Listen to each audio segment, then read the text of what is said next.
नमः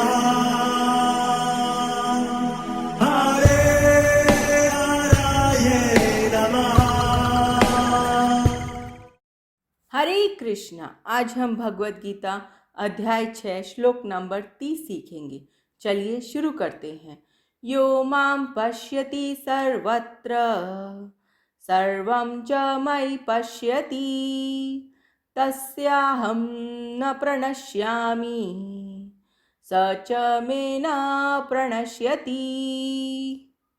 अब हम इसे धीरे धीरे बोलकर समझते हैं। यो मां पश्यति सर्वत्र सर्वं च मयि पश्यति तस्याहं न प्रणश्यामि स च मे न प्रणश्यति।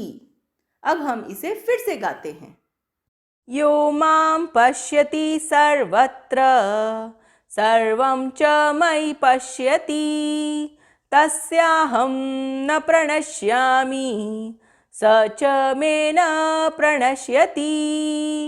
अब हम देखते हैं भगवान श्री कृष्ण इस श्लोक में हमें क्या बता रहे हैं। जो मुझे सर्वत्र देखता है और सब कुछ मुझ में देखता है, उसके लिए न तो मैं कभी अदृश्य होता हूँ और न वह मेरे लिए अदृश्य होता है। हरे कृष्णा। चलिए अब हम प्रभु जी से इस श्लोक के बारे में और अच्छे से समझते हैं। हरे कृष्णा जी। श्लोक बहुत ही महत्वपूर्ण श्लोक है और इस एक श्लोक के आधार पर हम अपना जीवन बड़े आराम से, बड़े ही प्रसन्न चित्त से जी सकते हैं। भगवान श्री कृष्ण नहीं चाहते कि हम लोग दुखी हो, हताश हो, निराश हो और रोएं। भगवान हमें इतना सारा ज्ञान दिया है कि जहाँ पर बताया गया कैसे हम लोग हमेशा प्रसन्न रह सकते हैं। तो यहाँ पर जैसे बताया गया, जो भगवान को सर्वत्र देखता है, सब जगह पे देखता है और सब कुछ भगवान श्री कृष्ण के अंतर्गत देखता है, ऐसा योग की सिद्धि में स्थित व्यक्ति के लिए मैं कभी भी अदृश्य नहीं होता और वह मेरे लिए कभी अदृश्य नहीं होता। ये एक ऐसा श्लोक है जो हमारे सारे भयों को दूर कर सकता है। हमें कई बार डर लगता है, अरे कोई अंधेरे में कोई होगा तो नहीं, अकेले जा रहे हैं, कोई साथ में नहीं है, पता नहीं क्या होगा। 100 तरह का जो डर है वो इस श्लोक के आधार पे तुरंत चला जाता है, क्योंकि भगवान बोल रहे हैं कि जो मुझको सर्वत्र देखता है, चाहे आप किसी भी परिस्थिति में चले जाएं या कहीं भी भयानक संकट में पड़ जाएं, इस श्लोक को आप अवश्य याद कीजिए कि भगवान श्री कृष्ण हमारे साथ में हैं, हमारे पास में हैं। और वो कौन है? परम हितैषी। इतने दयालु भगवान और कैसे हैं? सर्वलोक महेश्वरम। ऐसे भगवान निरंतर हमारे साथ है। हर कोई हमारा साथ छोड़ देता है, यहाँ तक कि यह शरीर भी हमारा साथ छोड़ देता है, पर भगवान हमारा साथ नहीं छोड़ते। न जाने कितने जन्म लिए, कितने परिवार बनाए, उन सब का हमें कोई याद नहीं, पर भगवान ने फिर भी हर शरीर में हमारा साथ निभाया। परमात्मा के रूप में हम जहाँ जहाँ जाने की इच्छा करी, भगवान हमारे साथ चले। चाहे वो पशु के शरीर में चले गए, चाहे पक्षी के शरीर में चले गए, चाहे देवता के शरीर में चले गए, हम लोग जहाँ जहाँ भटके, भगवान श्री कृष्ण परमात्मा के रूप में हमारे साथ सदैव चलते हैं और तैयार बैठे हैं कि बेटा तू कब देखेगा मेरी तरफ। और हम लोग हर जन्म में तरह तरह के बहाने बना बना कर भगवान से दूर होने का प्रयत्न करते हैं। जब भी बोलते जी भगवत गीता का पाठ करो, सुनो, जी टाइम नहीं है, जी टाइम नहीं है, और ऐसे करते करते न जाने कितने जन्म बिता दिए। और प्रभुपाद जी बोलते हैं, बहुत सुंदर बताते हैं कि ब्रह्म संहिता में जो बहुत सुंदर श्लोक में बताया गया है, प्रेमांजन चुरित भक्ति विलोचनेन संतः सदैव हृदयेषु विलोकयन्ति यम श्याम सुंदरम अचिन्त्य गुण स्वरूपम गोविंदम आदि पुरुषम तमहम भजामि। भगवान के भक्त निरंतर अपने हृदय में भगवान के श्याम सुंदर रूप का दर्शन हर समय करते रहते हैं, पर उनको करने की योग्यता क्या है? प्रेमांजन चुरित भक्ति विलोचनेन। भगवान को देखने के लिए अपनी आंखों में प्रेम का अंजन लगाना है, तब हम भगवान को प्रत्यक्ष देख सकते हैं। और जब भगवान के निरंतर दर्शन करते हैं तो हमें किसी तरह का भय, किसी तरह का दुख हमको पीड़ा नहीं पहुंचाता। अब कई लोग बोलेंगे, प्रभु जी ये तो जो योग के बहुत उच्च कोटि के स्तर पे बैठे हैं वैसे भक्तों को ऐसा अनुभव होता है, हमारे जीवन में तो अभी बहुत लंबा समय लगेगा। तो बोलते हैं भगवान दूर नहीं है, ऐसा नहीं है हम इस संसार में दुखी पा रहे हैं और भगवान गोलोक वृंदावन में सो रहे हैं। नहीं, भगवान हमारे लिए सहायता करने के लिए तैयार है। हम जितना प्रयत्न करते हैं भगवान हमारे प्रयत्न को देखते हुए उससे भी अधिक व्याकुल है हमसे मिलने के लिए।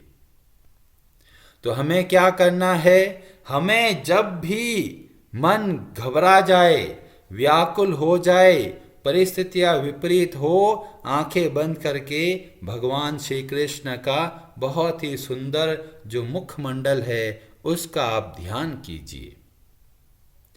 इस तरह से केवल एक विचार जितना ही दूर है, आंखें बंद किया, भगवान का रूप का स्मरण किया, ये लो जी भगवान के दर्शन हो गए। तो इस तरह से हम अपने जीवन को बहुत ही आनंदमय बिता सकते हैं, क्योंकि भगवान बोल रहे हैं हम हर समय आपके साथ में हैं और कभी घबराने की जरूरत नहीं है। हम दुखी क्यों होते हैं? अपनी मन की इच्छा जब पूरी नहीं होती तो दुखी होते हैं, पर जब हम अपनी इच्छाओं को भगवान की इच्छा से जोड़ देते हैं, मतलब जैसा भगवान हमारे जीवन में भेजते हैं उसको स्वीकार करते हैं तो हम स्वतः ही प्रसन्न हो जाते हैं। आप चिंता मत कीजिए, जो जीवन में अभी घटित हो रहा है वो भगवान की देख रेख में हो रहा है, उसके पीछे एक बहुत बड़ा उद्देश्य है। तो आप घबराइए मत और ना ही दुखी होइए अपनी आज की परिस्थिति को देखकर। भगवान परम दयालु है और जो आगे होने वाला है वह भी हमारे लिए सर्वोत्तम है। इस तरह से भगवान के विधि विधान को स्वीकार करके हम हमेशा प्रसन्न रह सकते हैं। ये तो हो गया हमारा दृष्टिकोण। अब हमारा व्यवहार कैसा होना चाहिए? हमें हर वस्तु को भगवान के संबंध में देखना है और हर व्यक्ति को भगवान के संबंध में देखना है। तो वस्तुओं को भी भगवान के संबंध में देखना है और हर जीव को भी भगवान के संबंध में देखना है। वस्तुओं को भगवान के संबंध में कैसे देखें? जब हम लोग ये समझेंगे कि ये सारी संपत्ति के स्वामी तो भगवान श्री कृष्ण है, मैं तो केवल उनका एक दास हूँ और जितना मेरे को आवश्यकता है उतना ही मैं उसका उपयोग करूँगा। बहुत सारे लोग जिनके पास बहुत पैसा है वो एक कार नहीं, चार चार गाड़ियां खरीद के बैठे हैं। आज इस कार में जाऊंगा, कल उस कार में जाऊंगा, परसों उस कार में जाऊंगा। तो ये है भगवान की संपत्ति का दुरुपयोग। वो ये समझते हैं ये प्रॉपर्टी मेरी है, जबकि जब हम भगवान के संबंध में देखते हैं तो हमें पता चलता है सब कुछ भगवान श्री कृष्ण का है। तो जितनी आपको आवश्यकता है उतना आप उस धन का उपयोग कीजिए। ऐसा नहीं एक बाथरूम के लिए 10 लाख रुपए लगा दिया, तरह तरह के गैजेट लगा दिए, अरे वहाँ जाके नहा कर तो आना है, वहाँ बाहर टब लगा कर तरह तरह के आइटम लगा दिए हैं। तो ये सब संपत्ति का दुरुपयोग है। जितना हमारी आवश्यकता है उसके अनुसार धन का सदुपयोग कीजिए। इस तरह से हम वो धन को भगवान के संबंध में देख सकते हैं। घर को भगवान की संपत्ति समझकर ध्यान रखिए। ऐसा नहीं है मेरा घर है तो बहुत ज़्यादा ध्यान दूंगा, दूसरे का घर है तो चीज़ें तोड़ फोड़ कर दूंगा, ऐसा नहीं। हर संपत्ति भगवान की है। तो इस तरह से आप अपने घर को अच्छे से साफ सुथरा रखिए, एक मंदिर की तरह रखिए, चीज़ों को व्यवस्थित रखिए ताकि कभी भी जरूरत पड़े ढूंढने में आसानी हो। पता चला हर एक ड्रेस को ढूंढने के लिए आधा घंटा लगा देते हैं, तो अपना समय का कितना दुरुपयोग होता है। तो वस्तुओं सही जगह पर रखिए, अच्छा स्वादिष्ट भोजन बनाइए, भगवान को अर्पण कीजिए, आप स्वयं ग्रहण कीजिए, सात्विक खाना खाइए, शरीर स्वस्थ रहेगा, मन स्वस्थ रहेगा, बुद्धि कुशाग्र बनेगी। तो इस तरह से सारी वस्तुओं को आप भगवान के संबंध में देखिए और उसके साथ में अन्य जीवों को, हमारे स्वयं के शरीर को भी भगवान की संपत्ति समझकर जितनी आवश्यकता है उतना ध्यान कीजिए। न ज़्यादा मेकअप करना है, ऐसा नहीं कि चलो मेरा शरीर है बन ठन के रहना है, पर अच्छी बात है, पर किसके लिए रहना है उतना तैयार रहना चाहिए जितना कि हमारे लिए आवश्यक है। शरीर को ऐसा नहीं कि जीभ के चक्कर में चेप रहे हैं तरह तरह के आइटम और गणेश जी जैसा पेट बना दिया है। तो हमें ध्यान रखना है ये शरीर मेरा नहीं है, यह शरीर भी भगवान की संपत्ति है। इस शरीर के स्वास्थ्य के लिए हम उत्तरदायी हैं। ये नहीं कह सकते मेरा शरीर है मैं जो चाहे करूँगा। हमें इसको भी भगवान के संबंध में देखना है। आप हर रोज नियम से प्राणायाम कीजिए, योगाभ्यास कीजिए, आसन कीजिए, शरीर को स्वस्थ रखिए। ऐसा नहीं कि गल्ले पे बैठे हैं 24 घंटे धन के बारे में विचार करते करते शरीर को कमज़ोर कर दिया या शरीर को बहुत बेडोल कर दिया। हमें इस बात का ध्यान रखना है यह शरीर भी भगवान की संपत्ति है। फिर अन्य जीवों में हरेक को भगवान के संबंध में देखना है। परिवार के अन्य सदस्यों को, मित्रों को, शत्रु को, सबको भगवान के अंश के रूप में देखकर ऐसा प्रयत्न करना है जिससे कि वह भगवान की भक्ति कर पाए। तो हमें ऐसा एनवायरनमेंट देना है, एक ऐसा वातावरण देना है कि बच्चे स्वयं ही भगवान की भक्ति की ओर बढ़े। तो आप जब स्वयं अच्छे से भक्ति करते हैं तो अन्य लोगों को प्रेरणा मिलती है। और व्यवहार बहुत ही उचित रखना है। ऐसा नहीं सभी को भगवान के रूप में मानकर उनकी पूजा करने लग जाएं। हनुमान जी जब लंका जाते हैं तो अलग तरह का व्यवहार होता है, विभीषण से मिलते हैं तो अलग तरह का व्यवहार होता है, भगवान राम से मिलते हैं तो अलग तरह का व्यवहार होता है। तो हमारा व्यवहार भी जैसी परिस्थिति है उसके अनुसार बदलना चाहिए। ऐसा नहीं है कि हर वक्त विनम्र होकर रहना है। जो भगवान की निंदा करते हैं, जो भगवान के बारे में बुरा बोलते हैं, जो भगवान के भक्तों की निंदा करते हैं, ऐसे व्यक्तियों के साथ में हमें क्रोध अवश्य दिखाना चाहिए, क्योंकि क्रोध को भी भगवान की सेवा में इस तरह से लगा सकते हैं।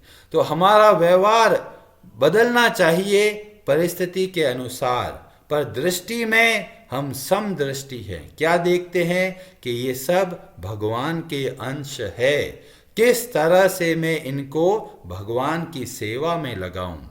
चाहे आप क्रोध करके भगवान की सेवा में लगाइए, चाहे स्नेह करके उनको भगवान की सेवा में लगाइए, पर मुख्य उद्देश्य एक ही है कि संसार में लोग भटक रहे हैं। बेचारे भगवान से जब भूल कर ये संसार में भटकते हैं तो बहुत दुख पाते हैं। जैसे ही भगवान से संपर्क में आते हैं हम लोग बहुत प्रसन्न होने लगते हैं। आप स्वयं अपने जीवन में देखेंगे, जो पहले कभी व्याकुल हुआ करते थे, छोटी छोटी बातों में दुखी हुआ करते थे, अब धीमे धीमे बदलाव आ रहा है। धीमे धीमे जब दुख आने लग गए तो हमारा मन अब उतना व्याकुल नहीं होगा, परिस्थितियों को हम अच्छे से समझ पाते हैं। पहले थोड़ा भी दुख आता था तो सबसे पहले भगवान को दोष देते थे, अब धीमे धीमे बदलाव आ रहा है। तो इस तरह से आपको लगेगा कि वास्तव में कितना हमें लाभ मिल रहा है, और आपका कृतज्ञता के रूप में यही सेवा है कि आप अन्य लोगों को भी भगवान की भक्ति सिखाइए। जो स्पेशली घर में माताएं हैं उनके ऊपर तो बहुत बड़ी जिम्मेदारी है, उनको अपने पति को भी संभालना है, बच्चों को भी संभालना है, और उन दोनों को इस तरह से वातावरण देना है जिससे वे दोनों भगवान की ओर मुड़े। तो इस तरह से केवल यह एक श्लोक को हम अपने जीवन में उतारते हैं तो हम अपने जीवन में बहुत अद्भुत परिवर्तन देखेंगे। हमें लगेगा जीवन कितना आनंदमय है, और हम बिना कोई कारण के हम लोग ऐसे ही दुखी होकर भटक रहे थे। और एक छोटी सी कथा बताता हूँ जो कि वर्णन आता है नरसिम्हा पुराण में। वैसे तो श्रीमद् भागवतम में प्रहलाद महाराज की बहुत विस्तार से कथा आती है, पर नरसिम्हा पुराण के अध्याय 40 के अंदर उसमें ऐसी बातें बताई गई जो कि हिरण्यकश्यपु किस तरह से उनको दुख देते हैं प्रहलाद को, और इतना जीवन में कष्ट और दुख होते हुए भी प्रहलाद ने कभी भी भगवान का स्मरण नहीं त्यागा। उनके जीवन में एक के बाद एक कठिन अवसर उनको बांध दिया गया सांपों से, और उनको समुद्र में फेंक दिया गया। प्रहलाद महाराज ने एक बार भी यह नहीं बोला कि भगवान मैं तो आपकी भक्ति करता हूं, मेरे जीवन में इतना दुख क्यों दे रहे हो। नहीं, उन्होंने बड़े प्रेम से भगवान का स्मरण करते हुए जो भी परिस्थिति मिली उसको स्वीकार किया। उनको समुद्र में फेंक दिया गया, तरह तरह के मगरमच्छों के बीच में, पर भगवान अपने भक्तों का पूरा ध्यान रखते हैं। परिस्थिति भले ही विषम हो पर भगवान का साथ पूरा था। ऐसे ही भगवान का साथ हमारे साथ आज भी पूरा है, पर हम भूल जाते हैं, इसीलिए दुखी होते हैं। जैसे ही भगवान को स्मरण करते हैं तुरंत परिस्थिति भले ही वैसी ही हो पर हमारा मन को बहुत शांति प्राप्त होती है।